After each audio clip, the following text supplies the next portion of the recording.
तो दोस्तों मैंने एक कल वीडियो बनाया था जिसमें आपको बताया था कि जो गूगल क्रोम एक्सटेंसन है उनसे आप बहुत सारी हेल्प ले सकते हैं कीवर्ड रिसर्च के अंदर और ब्लॉगिंग के अंदर।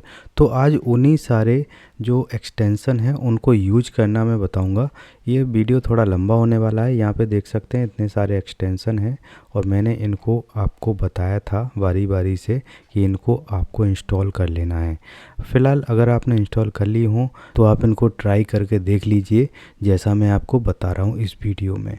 और अगर नहीं किया हो तो कर लीजिए इंस्टॉल और फिर उसके बाद जो है आप इनको यूज करिए। ये बहुत फ़ायदा देंगे आपको कीवर्ड रिसर्च करने में। तो मैं बारी बारी से आपको बताता हूँ, ठीक है। तो यहाँ पे सबसे पहला जो एक्सटेंसन है वो है यहाँ पर कीवर्ड सफ़र। तो यहाँ पे जैसे मान लो मैं कोई भी यहाँ पर सर्च करता हूँ, जैसे कि पैसे कैसे कमाएं, ठीक है। यहाँ पर मैंने इसको सर्च किया और यहाँ पे आप देख सकते हैं मेरे सामने इस तरह पेज खुल के आ गए, कुछ वेबसाइट खुल के आ गई। तो यहाँ पे आप देख सकते हैं कि मेरे सामने ये साइड में एक चीज़ आप देख सकते हैं कि मुझे ऊबर सजेस्ट का एक एक्सटेंसन है जो कि मैंने आपको बताया था। यहाँ पर है ये Uber suggest SEO and keyword discovery नाम से एक एक्सटेंसन है। उसकी वजह से मुझे ये सारे इनके ये कीवर्ड दिख रहे हैं, ठीक है। इससे रिलेटेड जैसे पैसे कैसे कमाएं, इससे रिलेटेड बहुत सारे कीवर्ड दिख रहे हैं। और एक कीवर्ड नहीं, ये 6831 कीवर्ड हैं। इनका वॉल्यूम दिख रहा है, इनका सीपीसी दिख रहा है और इनका जो कीवर्ड डिफ़िकल्टी है वो दिख रहा है। तो ये बहुत हेल्प कर देती है। यहाँ पर सजेशंस भी है, ठीक है। इसके लिए आपको अपग्रेड करना होगा, लेकिन रिलेटेड जो है ये कीवर्ड है, ये आप हेल्प ले सकते हैं इनसे।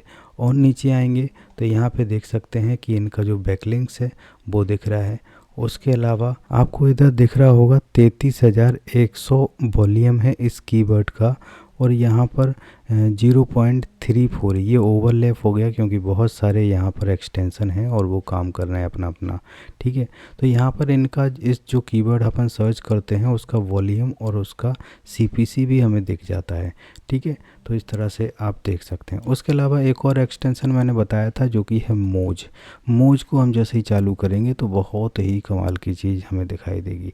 जैसे कि आप देख सकते हैं मुझे हर वेबसाइट के नीचे यहाँ पर इसकी डोमेन अथॉरिटी दिख रही है, एस्टीमेट विजिट दिख रहे हैं, ठीक है। तो डोमेन अथॉरिटी हमें क्यों देखना होती है? क्योंकि हमें देखना होता है कि हम जो कीवर्ड पर रिसर्च कर रहे हैं, जिस पर हम आर्टिकल लिखने जा रहे हैं, कहीं ऐसा तो नहीं है कि उस कीवर्ड पर कोई बड़े डोमेन वाली वेबसाइट रैंक कर रही हो। अब जैसे ये जो कीवर्ड मैंने रिसर्च किया था कि पैसे कैसे कमाएं, अगर हम इस पर आर्टिकल लिखते हैं तो इस पर आप देख सकते हैं कि 59 वाली एक वेबसाइट रैंक कर रही है। उसके अलावा यहाँ पर ये MPL की वेबसाइट हो गई, गूगल की 99 वाली रैंक कर रही है। उसके अलावा नीचे और आएंगे तो यहाँ पर डोमेन 8 वाली रैंक कर रही है, ठीक है। 52 वाली रैंक कर रही है, यहाँ पर 91 वाली रैंक कर रही है, 26 वाली रैंक कर रही है, यहाँ पर 39 डोमेन अथॉरिटी की वेबसाइट रैंक कर रही है। उसी के जैसे हमें देख लेना है, ठीक है। अगर ज़्यादा बड़ी बड़ी वेबसाइट किसी कीवर्ड पर रैंक कर रही हैं तो उनको पीछे छोड़ना इम्पॉसिबल हो जाता है, ठीक है, लगभग इम्पॉसिबल हो जाता है। अब आप पूछेंगे कि एक ये वेबसाइट रैंक कर रही है A to Z हिंदी में, तो यहाँ पर आप देख सकते हैं कि इनका जो आर्टिकल होगा बहुत ही सिस्टमेटिक होगा, बहुत ही अच्छा होगा। तो अगर आप एक बहुत ही अच्छा आर्टिकल बना सकते हैं तो आप यहाँ पे और रैंक कर सकते हैं ऐसे कीवर्ड पर, लेकिन उसमें भी काफ़ी टाइम लगेगा। आप देख सकते हैं कि इनका जो है कितना बड़ा आर्टिकल लिखा हुआ है, आप देख सकते हैं। तो इतना बड़ा आर्टिकल और इतने सिस्टमेटिक तरीके से आप लिख सकते हैं तो आप रैंक कर सकते हैं। लेकिन वो रैंक भी ऐसा होता है कि जब बड़ी वेबसाइट को पता चलेगा कि मेरे वेबसाइट के आगे कोई और रैंक कर रहा है तो वो अपने आर्टिकल को और सुधारेगी, तो आप फिर पीछे हो जाएंगे। तो उससे अच्छा ये है कि जो ज़्यादा डोमेन अथॉरिटी वाली वेबसाइट है उनसे हमें टक्कर ही नहीं लेना है स्टार्टिंग में। यहाँ पे आप देख सकते हैं कि अगर हम इसका डिस्क्रिप्शन टैग वगैरह जानना चाहें तो इसके लिए मैंने एक एक्सटेंसन और बताया था। यहाँ पे देख सकते हैं डिटेल्ड एसईओ एक्सटेंसन, तो इस पर मैंने क्लिक किया। कोई भी आर्टिकल खोल के क्लिक हम करेंगे तो यहाँ पर उसका टाइटल हमें पता चल जाएगा, जैसे कि ये टाइटल है, यहाँ पे उसका डिस्क्रिप्शन हमें पता चल जाएगा, और यहाँ पर उसका यूआरएल, यहाँ पर उसके टैग, और यहाँ पर कीवर्ड वर्ड पता चल जाएंगे। जैसे इस आर्टिकल में 6032 यहाँ पे टैग हैं, यहाँ पे हेडिंग पता चल जाएंगी कि H1 1 है, H2 7 हैं, H3 42 हैं, और H4 3 हैं, और यहाँ पर इमेज 13 हैं, लिंक 161 हैं। तो ये भी हमें पता चल जाता है। इसके अलावा हम यहाँ पे देख सकते हैं कि हेडिंग कौन कौन सी हैं। उसके अलावा हम यहाँ पे लिंक्स देख सकते हैं, इमेज यहाँ पे एक्सपोर्ट इंपोर्ट कर सकते हैं, स्केमा देख सकते हैं। उसके अलावा देख सकते हैं आप स्केमा यहाँ पे कितने बढ़िया से डाला है।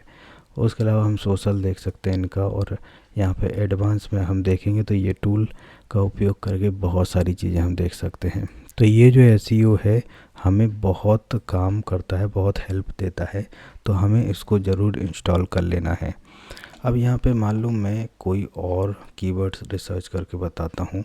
अब यहाँ पे देख लीजिए, जैसे यहाँ पे मैंने कोई और सर्च किया, टू सेल ऑन मीशो, तो यहाँ पर आप देख सकते हैं का जो हमें यहाँ पे वॉल्यूम बता दिया कि 1600 वॉल्यूम है, और 0.43 का इनका सीपीसी है।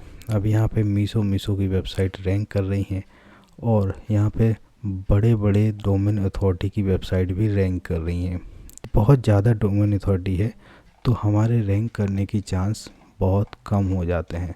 वहीं हम ऐसा कीवर्ड रिसर्च करें जिस पर बहुत कम डोमेन अथॉरिटी के कीवर्ड रैंक कर रहे हैं, तो उस पर हमें रैंक करना आसान हो जाता है। और यहाँ पे मैंने टाइप किया पोएम फॉर किड्स, ये मैंने यहाँ पे कीवर्ड डाला, कुछ इमेज रैंक कर रही हैं। 94 डोमेन अथॉरिटी का एक वेबसाइट रैंक कर रहा है। उसके बाद यूट्यूब के आ रहे हैं।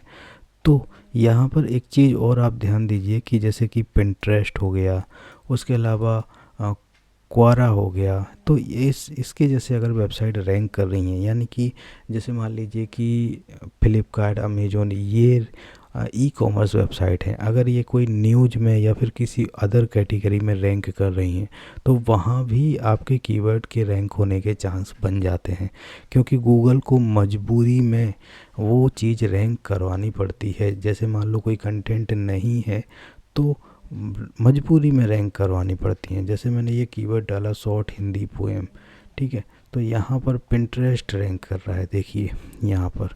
अब यहाँ पे एक चीज़ और आप देखिए, यहाँ पर पिंटरेस्ट का जो डोमेन अथॉरिटी है वो बहुत ज़्यादा है यहाँ पर। और आप देखिए पिंटरेस्ट का कितना साइड रैंक कर रहा है।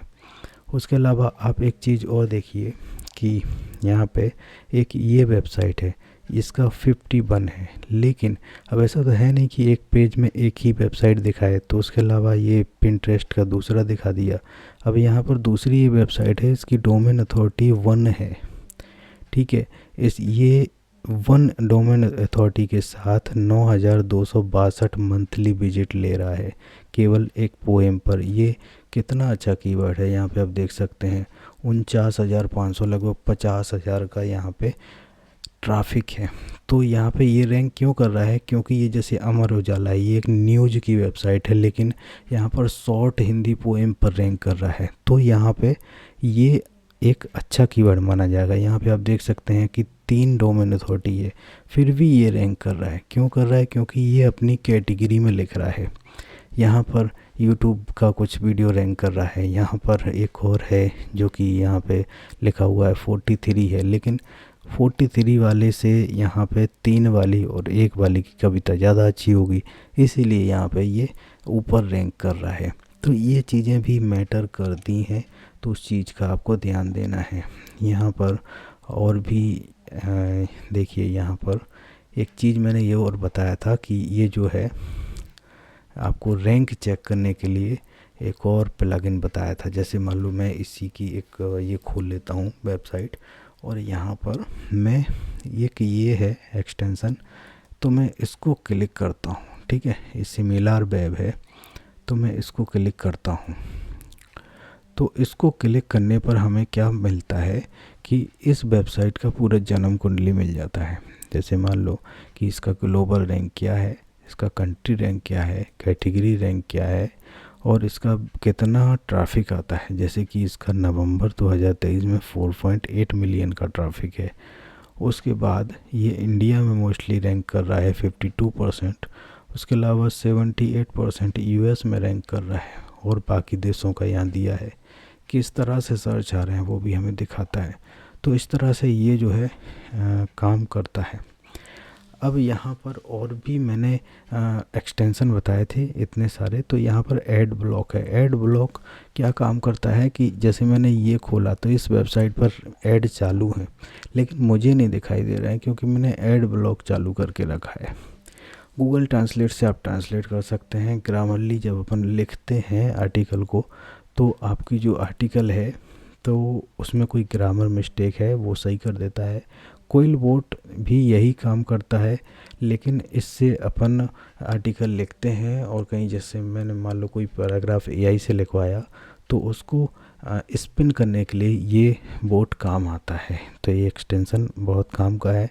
एसईओ टूल अड्डा के ये 2 एक्सटेंशन है। तो ये एसईओ टूल अड्डा एक एसईओ का जुगाड़ समझ लीजिए। इससे बहुत सारे टूल फ्री में मिल जाते हैं। इसके लिए मैंने एक वीडियो बनाया है, वो आप देख सकते हैं, जिसमें मैंने बताया है कि ऑल एसईओ टूल केवल आपको 249 रुपये में 199 रुपये में मिल जाएंगे।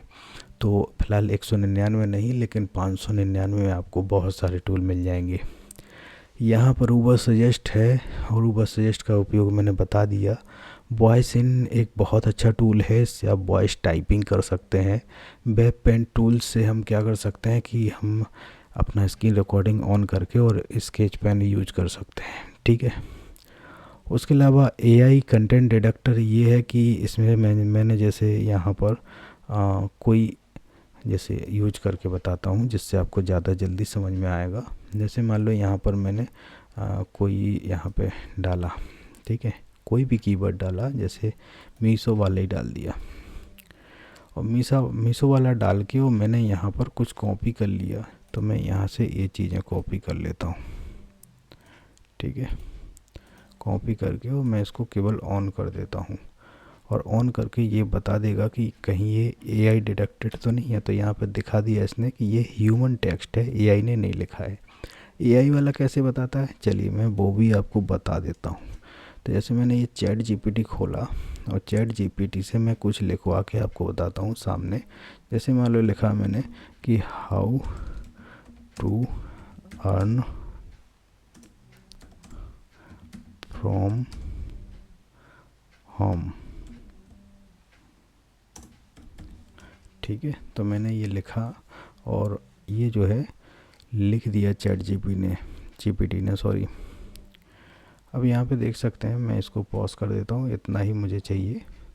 अब मैं इसको कॉपी करता हूँ, और कॉपी करके मैं इससे चेक करता हूँ कि ये क्या एआई ने लिखा हुआ है। तो यहाँ पर इसने डिडक्ट कर लिया कि एआई कंटेंट डिडक्टेड।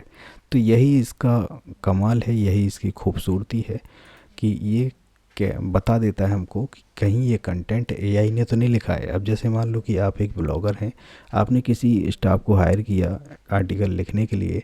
अब पता चले वो चैट जीपीटी से लिख के आपको भेजता जा रहा है और आपसे पेमेंट लेता जा रहा है। तो आप चेक कर सकते हैं ऐसे टूल से कि ये कंटेंट एआई का कंटेंट तो नहीं है, ठीक है। तो इसका उपयोग हो गया, अब मौज हो गया। और इसके बाद मैं आपको बताता हूँ कि और कौन कौन से हैं। जैसे यहाँ पर कीवर्ड सफ़र, तो कीवर्ड सफ़र और कीवर्ड जेब्रा का वही उपयोग है जो उपयोग ऊबर सजेस्ट का है। तो यहाँ पर लिखा है नो एक्सेस नीडेड, की एक्सेस करने की ज़रूरत नहीं है, ठीक है। तो यहाँ पर ऊबर सजेस्ट यही काम कर रहा है। मैं चाहूँ तो इस कीवर्ड सफ़र का उपयोग कर सकता हूँ, कीवर्ड जेब्रा का उपयोग कर सकता हूँ, ठीक है। तो यही कीवर्ड, यही एक्सटेंशन है, और इनका यूज इसी तरह से किया जाता है, और इसी तरह से सर्च किया जाता है, कीवर्ड रिसर्च किया जाता है। अगर आप इस तरह से कीवर्ड रिसर्च करते हैं तो आपको, मुझे नहीं लगता कि किसी एसईओ टूल की ज़रूरत है, कीवर्ड रिसर्च एसईओ टूल की ज़रूरत है। तो आप इस तरह से कीवर्ड रिसर्च करिए, आपके कीवर्ड ज़रूर रैंक करेंगे, और होना ही पड़ेगा क्योंकि गूगल के पास कोई ऑप्शन नहीं रहेगा। तो फ़िलहाल अगर वीडियो में कोई प्रॉब्लम आई हो, कोई डाउट हो तो मुझे कमेंट कर दीजिए। फ़िलहाल इस वीडियो में इतना ही, मिलते हैं नेक्स्ट वीडियो में, तब तक के लिए जय हिंद।